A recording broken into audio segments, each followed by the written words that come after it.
destroyed.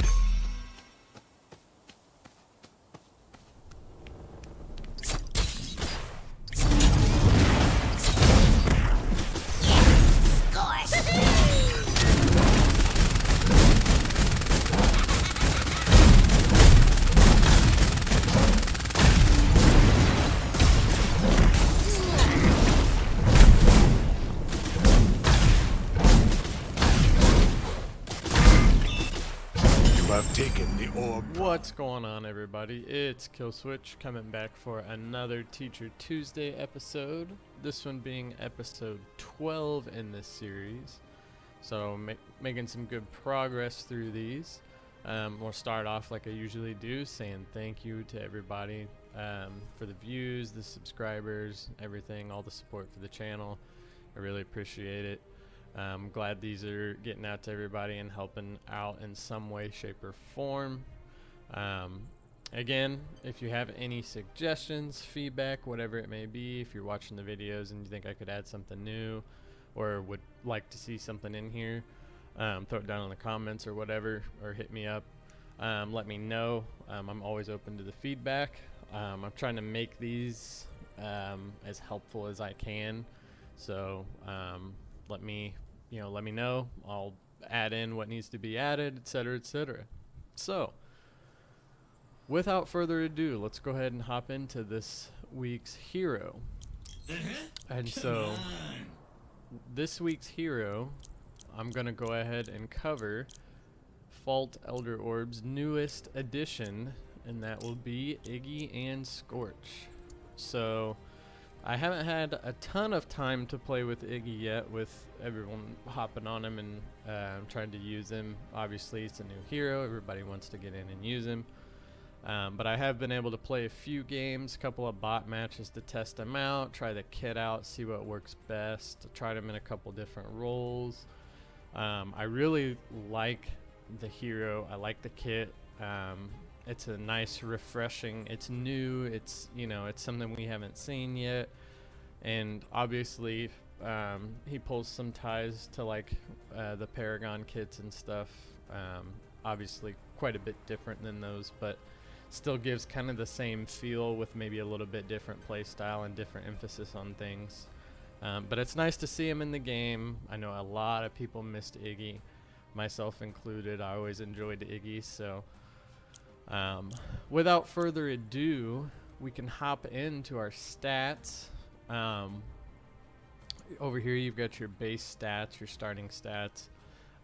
This doesn't really do a whole lot of justice for it, so I'll go ahead and cover the actual growths and stuff from the website. But just wanted to give a quick glance at it. So they don't have Iggy's hero profile built into the heroes tab just yet on the website, but we do have here in the patch notes, we've got the scaling and the actual metrics behind each level up and everything. So base stats right here, and then you've got your added values per level here on the right in parentheses. So health 88 per level. Health regen 0.11 per level, 25 mana per level, 0.13 mana regen per level, 0.6 attack speed per level, 0.59 attack speed scaling, so nothing crazy, 20 physical armor starting, and 3.25 per level, so that is pretty low. That's very low. He is a caster mage, control zone mage, so you don't expect anything crazy in the way of like tankiness. If you want tankiness, you got to build into that. Energy armor a little bit higher, 0.5 per level, so still nothing crazy.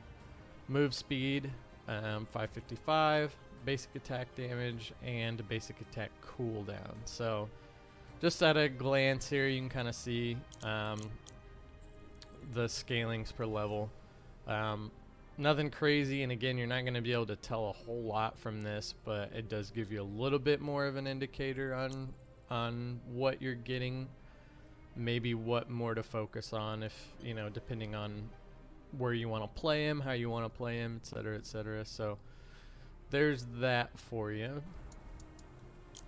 So with that being covered, let's go ahead and jump into our abilities. And so we'll start with his Q, and that's going to be his turret. So deploy up to 3 at all levels turrets on the battlefield, which last until destroyed. Turrets attack enemies for 5, 10, 15, 20, and 25 energy damage, prioritizing the units that Iggy basic attacks. Turrets will deactivate when Iggy is not within 2400 units and grants 5 at all levels gold to the killer. Turrets are destroyed if deactivated for 10 at all levels seconds. So the takeaway from this is you can deploy 3 turrets at a time, which will last until destroyed, or if you're not within 2400 units of the turrets. They're also destroyed if they're not active for 10 seconds. So a couple of different limitations here. 2400 units, although being that's a decent range, that's not lane shifting distance. So you couldn't put a turret in mid lane and go over and move to like duo lane or off lane and have this still be active in mid. You can put this somewhere near, like even close to the jungle or something like that. The jungle, the fog walls, the river buffs. You can put them there and still have them be active while you're in lane. But otherwise, you can't just set it and leave too far away. And then also, they're deactivated. If they're deactivated for 10 seconds, they'll also be destroyed. So keep that in mind when you're setting these. And also, they'll grant 5 gold when killing minions at all levels, 5 gold. So you're getting a little bit of a lower return on those, but it's still something. They didn't, it doesn't make the turrets broken where they provide, the same amount of gold as a last hit would. So they put that in there. That's good. I think that's a solid choice with that design. Now, the energy power scaling on these is relatively low, and for good reason. Having this too high, having this scale too much with energy damage would be a little too crazy. I don't think you would want this just chunking people. I think overall, based off of the few games I've played with him, and I think that his damage is fairly contained. He does have some flaws and everything, which I'll get into after a little bit, but I don't think his damage is overly concerning to the point of being overpowered. A lot of heroes kind of come out on release and they're a little bit overpowered, just because they haven't had a chance to balance it with enough data to see what what he's doing and breaking in stat wise or item wise or whatever it may be. So far I think it's pretty good. He does get 3 charges at a time. The recharge time is 20 seconds. Your cooldown is 1 second, and that cooldown is on placing. If you have 3 charges, there's a second delay between being able to place another turret. That's what that's referring to. Gold value 5, inactivity time 10. So your mana cost is 50 mana per turret. Your range is 1150 units, and your radius is 1000 units. So the range that you can place the turret is 1150, and the radius of the actual turret itself is 1000. So I think that's pretty solid. It's obviously got really good range. Early game, it doesn't hurt. The turrets don't hurt much at all. So I don't think that the range of placing it and the radius is too crazy. I think it feels pretty good. Late game though, the turrets do start to hurt quite a bit, especially on squishier enemies. This damage gets pretty high with the amount of ticks that you can get on it. It does deal quite a bit of damage over time, and that's kind of obviously Iggy's whole like appeal, is that he's damage over time. So overall, good ability. You can't AFK farm per se, but you can set it and go help in team fights or go help in objectives and stuff, and have these be useful even if you're not necessarily there, or in lane and vice versa. You go to the objective and put these in lane for defense or whatever it may be. That kind of strategy is still there. So now let's move on to the next ability here, and this is going to be his Molotov. So throw a Molotov and a 500 at all levels unit area, slowing enemies within by 20, 25, 30, 35, and 40% at max level, and applying burn over 6 seconds at all levels. Your burn deals 30, 60, 90, 120, and 150 energy damage over 3 seconds. Burn damage refreshes while within the explosion. So each one of these burn damages is going to deal at max level. So at max level, you're going to deal 150 over 3 seconds with refreshing values while the enemy is still within. So you're going to basically, it's kind of essentially the same as like an Eldritch Flame proc, where you'll refresh the duration where they'll continue to take these ticks of damage, which are spread out over 3 seconds. So this is a good ability. It's good for proccing that, and it's good for proccing the aforementioned Eldritch Flame, which I will go into with the build guide and everything here in a little bit. But your energy power scaling on this is a little bit higher. It's 45, but still nothing crazy. It lasts for 6 seconds, or the burn lasts for 6 seconds. Your duration of the ability is 3 seconds.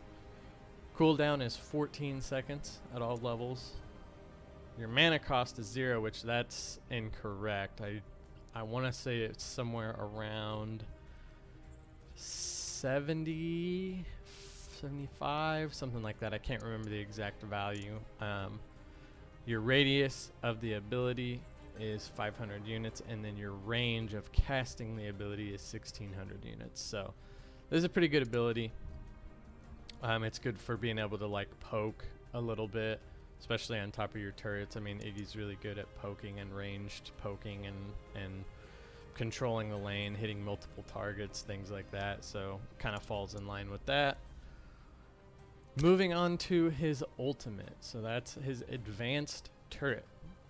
So deploy an enhanced turret lasting 8 seconds or until destroyed. Turrets attack in a line, dealing 10, 20, 30 energy damage and slowing targets by 20, 30, and 40% at max level for 0.25 seconds. So the turrets grant 25 gold to the killer. So quite a bit better. It's essentially like his turret on steroids, essentially. So it'll give increased gold returns. It'll give a little bit more damage, and it does fire faster, which we'll get into that, I think, down here in these more in detailed stats here. But so here's your damage per tick. Your energy power scaling is 15, which it's lower.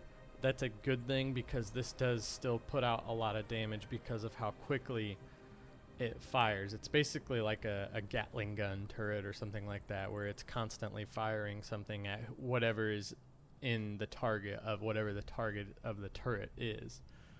So your movement speed slow is right here, 0.2, 0.3, 0.4 at max level. Your movement speed slow duration is 0.25 seconds, which obviously will refresh each time the turret hits them. Your cooldown is 120, 90, and 60 at max level, which this might be one of the things that is a little bit iffy. The final last level cooldown rate that's pretty low, especially when you're building into some CDR as a caster mage. 60 is really low. It'll end up with your final build being even lower, like I want to say like 30 seconds even, like in this, with this ability being able to do as much damage as it does. That might be something that needs to be looked at, but otherwise good ability. 25 gold value per kill. Your mana cost at 100, your range is 1150, and the radius of the turret itself is 1500. So overall, really good ability. Again, it's going with the damage over time in an area, being able to kind of damage a wider area and control a lane. That's what Iggy does really well. It's what he's always done really well. So good ability, good utility. I think the only thing that might be a little concerning again is that cooldown, but you know, that's kind of one of those things that you need to be able to see data on and have a wide range of data and games to pull from to see what's, you know, a little too overpowered, overtuned, whatever it may be. So moving on to his auto attack, nothing to really worry about here, like most heroes. One thing I will say about his auto attack is I do think it's pretty cool that it comes from Scorch here. He shoots a little fireball out of his mouth. I think that was a pretty cool design. Instead of just like some boring like throwing a Molotov or throwing like a whatever type of projectile. Pretty good design there. His right mouse button, so that's his fireball. Launch a fireball exploding in an area and dealing 80, 120, 160, 200, and 240 energy damage. So this ability is his like high damage dealing, like single target type. I think it hits a little bit like of an area, not a huge area, but it will hit. It's kind of like Gideon's Void Breach, his right mouse button. It kind of covers like a small area and kind of, it doesn't pierce, but it does blow up a little bit in the area, but nothing crazy. But it is his highest single target area, quickest, highest damage dealing ability. His energy power scaling on this is 70, so that's pretty high. So this ability is going to be the one where you, if you want to do a big chunk of damage right off the bat, that's going to be your go-to for that. Your radius 300, so again, that's not too crazy. Cooldown 8 seconds at all levels, so again, not bad. Being able to consistently put out damage to targets, that's good. Mana cost 60, 70, 80, 90, and 100 at max level, which I feel like for this ability and the amount of damage that it does and the range that it has, I feel like that's a good mana cost because it is a really good ability. It's a high damage output ability with a pretty good range on top of it. 2100 units. That's a good range. You'll be able to secure a kill with that if you need to, or if you're just trying to bully a lane or get them to back up. You've got a couple of like strategic plays with him where you could like set a turret behind or something, or position. You can kind of make the enemy move the way you want them to, in a sense, where if they're pushed up in the lane, you can set a turret behind them on either side of them, whatever it may be. Hit them with this at range where they can't hit you, force them to back up, and then push them into like your turrets or something like that where they're going to take more damage. Just something along those lines. Like this is a good ability to just punish somebody or chunk somebody early or whatever it may be. Just a really good ability overall. So moving into the passive, Mechanical Ingenuity. So gain 15 at all levels % bonus movement speed while within the attack range of allied turrets. That is including your own turrets and your tower turrets. Those are considered allied turrets. So within attack range of a turret. So your turrets, the range on those, or the radius on those, 1,000. Or on your advanced turret, the range on that one is 1150, or the radius is 1500. Or your own allied towers. So pretty good movement speed bonus. It can kind of help out while defending, or to escape a potential situation. I wouldn't call it an escape. I would call it more of a being able to tactically reposition during fights, maybe more so. With the movement speed under towers, it might help you maneuver better if someone's trying to tower dive you or something like that. You might be able to position some turrets under towers to block people off. Like, that's kind of more like in-depth, like strategic plays that are situational, but something to take note of because of that ability. It might be easy to forget when you're in game because it's not something you see proccing all the time. It's not like a passive like Gideon's where you know you're gonna have a free ability or whatever it may be. This is just kind of something that's like sneakily passive, and if you remember you have it, you can potentially outplay somebody with that. So just something to keep in mind there. All right, so let's go ahead and move into our aspects here for Iggy. Let's just start our kind of build guide slash, like, you know, what items to put on, what aspects to use, kind of what he excels at, how to play him, or potential routes of playing him, etc., etc. So with Iggy being energy damage based and being more of a zoning lane controlling caster, you're going to want to focus mostly on your energy power, your blue aspects. Those are at least going to be your safest options. Personally, from what I've played so far, I have enjoyed running Queen and either Magician or Warlock. I haven't decided to which one of these is my favorite yet. They kind of seem to help in different situations. I haven't run into a whole lot of situations with Iggy where I've just had no mana at all.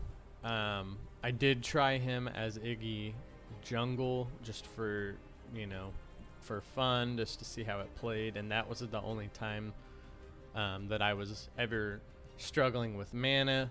But that was because of how early game wave clear and what it took to clear. And I also didn't take either Magician or Warlock, so I wasn't getting any mana back. So with Queen and Beast Hunter going jungle, the damage output was there, but the sustain wasn't. So in mid lane and even in off lane, I would think probably Queen Magician is your safest bet, just to be recovering that mana consistently. And then also War Mage's proc with damaging enemies with your abilities reduces your cooldown of your ultimate. That's always nice to have as well. Warlock, which this isn't the updated Warlock aspect. The updated one gives you a percentage of mana, I believe, for every level up. That's also a possibility there as well.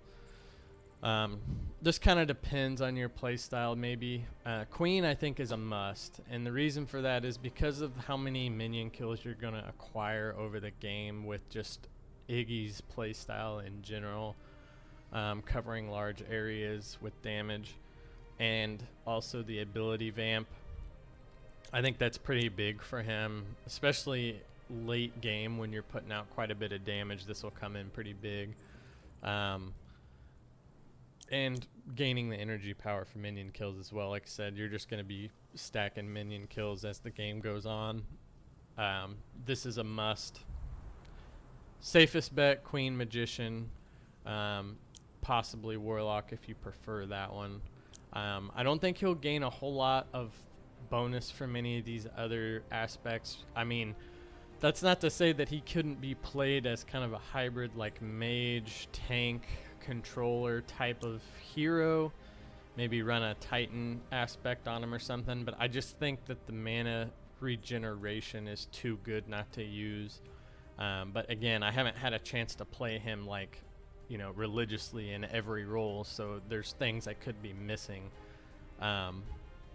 But you could probably, like, off lane, you could kind of go into like a similarly to a hybrid build Kwang or something, obviously with different items and a different play style, but kind of build like some health and some energy armor and energy damage just kind of throughout the game or whatever it may be. Be a little bit bulkier. Your damage output will be a little bit less, but you'll be able to kind of punish large areas and stay in fights quite a bit longer. That's just, you know, different play styles, potentials. I haven't messed with any of the purple aspects yet. I don't see this, at least on paper, I don't see these being applied to Iggy. That's not to say that they won't be. I'm sure somebody eventually will try one of these out and probably make it work. But as for this video, I'm just going to cover, like, you know, what tried and true so far, what's been the safest option. I haven't seen any real usage for this yet. So, long story short, I think Queen Magician, Queen Warlock is probably your best bet, and that's going to be your safest, especially if you haven't had a chance to, like, play him a whole lot and you're trying to learn him. I think those two are going to be, a combination of these is going to be kind of your best bet. So, alright, so let's go ahead and get into the build guide here for Iggy. Playing him in mid lane and off lane, more than likely, you're going to start with kind of the same mage caster starting kit, which will be Titan Spellbook and a small health potion.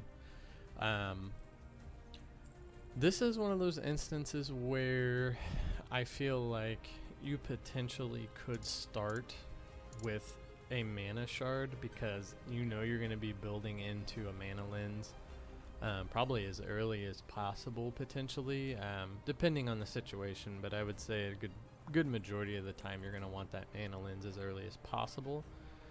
But I don't know that taking the hit off that early energy power and mana regeneration and stuff from Titan Spellbook is going to be worth it, so that might be something you have to weigh. Maybe depends on if you plan on poking a lot, or if you just plan on literally farming in lane for the first like 5 minutes. You might just start with that crystal and then the first back grab your spellbook or whatever it may be, or vice versa. I've definitely found that the mana lens comes in huge. That's your big power spike early, is going into this, and then getting that mana lens. So definitely a must build on the mana lens part, which comes from the mana focus, obviously, and that's going to get you that percentage of max mana as your energy power. Another good one early to start with is the other stacking, the Magus Siphon. Stacking this one up as early as possible is also a really good one, because it does give him that extra energy power and health, which keeps him a little bit more in the fight. Since he's not a burst, you don't necessarily, he's kind of more utility. He's not bursty like a Countess or a Gideon or something like that. Building that Magus Siphon can be a little more beneficial in a sense, just from being able to stay in fights and keep popping out turrets and throwing fireballs and stuff like that. It's definitely a good one to have on hand. I would say those are probably going to be your first two items built, full items anyways. Obviously you'll want to build your boots, whichever boots you decide to build. So far I've only really messed with the Warlock's wares for the penetration. You could run, honestly, outside of hunt boots, you could probably potentially run some, just about any of these if you really wanted to, but to get the most benefit out of them, I've seen people running shade steps for that out of combat move speed. You could even go with the mana and cooldown reduction boots. I mean, that's it. I don't think there's any necessarily right answer, especially if you plan on going into a little bit of energy pen in your build. I don't think you necessarily need the wares, but that's kind of up to you and your play style and your build and all that stuff. I think after those two items, I think the next best item to build is Eldritch Flame, obvious reasons. You're going to be applying a lot of procs from your turrets and what have you in your burn, and adding that Eldritch Flame burn is pretty insane. It brings his damage output up quite a bit, and the ticks over time, it's just going to collectively burn somebody alive. Literally, like, your turrets are going to be shooting, your burns are going to be proccing, your Eldritch Flames are going to be proccing just constantly. So definitely a must buy item. And then after that, it opens up a little bit. You can kind of see what feels the best for the situation, or maybe the team comp, or whatever it may be. I've really enjoyed the Warlock's Opus for the penetration, because just that little bit of penetration from your abilities and the burn on top of it and everything, it just makes everything just kind of fall into place. It can really round out your build really well. It can help early game. I mean, it just really depends on where you want to build it, when you want to build certain items, like late game items. I would say that your stacking items you'd probably want to build first. Eldritch Flame is definitely a must. If it's not your third, fourth item, it should be in there somewhere. And then even an Arc Amp you could go with, just to add on that damage, just to pack it on.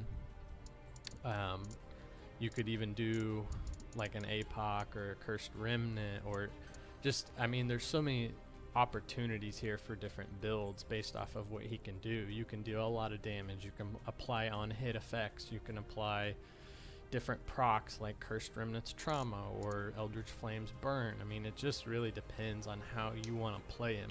Do you want to be kind of more of like a battle mage where you're staying in the fight, you're a little bit beefier? You could do like Safeguard Amulet if you wanted to for that extra protection. Warlock's Aegis, like Arcane Surge even. Like, I mean, there's just so many opportunities here because he has so many different things built into his kit. So I would say your staples are probably your Mana Lens, your Magus Siphon, your Eldritch Flame, and then depending on if you want to build tankier or more damage focused, that's kind of where you split into these opportunities here. You've got a Warlock's Opus for the pen. Like I said, I've been enjoying it, and especially tankier team comps that are building more energy armor. This works out wonderfully because you can just poke from so far away. You can throw your turrets down and apply your Eldritch Flame burn on top of it. It works out really well. Now, if you wanted to go into like a more tankier build, you could do like a Safeguard Amulet. You could do a Nerve Jewel. You could do even like, you could probably get away with doing a Bale or a Thorn Shield, even stuff like that. I mean, it just really depends. I mean, you can get pretty creative with this stuff. I think he shines. From what it seems like to me, he shines as a more like ability damage on hit effect as opposed to a tanky battle mage type thing. But I've tried them both a little bit, and they both seem to work.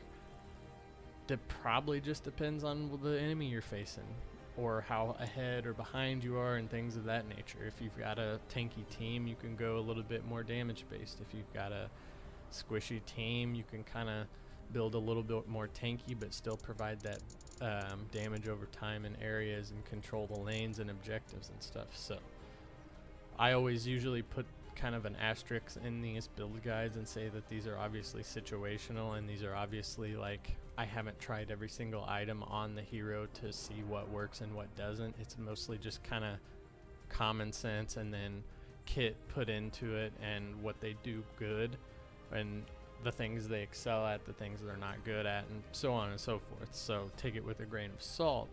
I'm just trying to give you a starting point and then branch out and find what works best for your playstyle. Now, with that being said, if you come across a build, an item, whatever it may be, something that works well that no one seems to cover, throw it in somewhere. Tell somebody, like, help out, shed some light onto these potential builds, or throw it in the comments or whatever it may be. It's always good to spread that awareness, because there's things that people don't think of, people who play, and you get kind of like tunnel visioned into like one idea, and you don't really see like the outside potential of something else. So definitely, if you've got something good that's working for you, throw it in the comments, throw it in the Discord, whatever it may be, throw it in the game chat. If someone asks, dude, how are you doing so much damage this early, and you've got a specific build or strategy you use, let them know. Spread that awareness.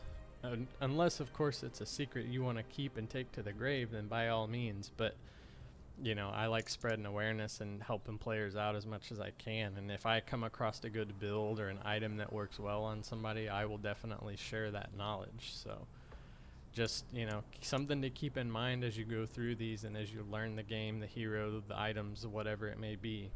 So now that pretty much covers the build for Iggy and the kit and everything. So again, I always say in these videos, if you've got something to add to this, kit-wise, ability-wise, strategy-wise, build-wise, whatever it may be, again, throw it in the comments. Hit me up on the Discord if you have questions, if you need help, whatever it may be.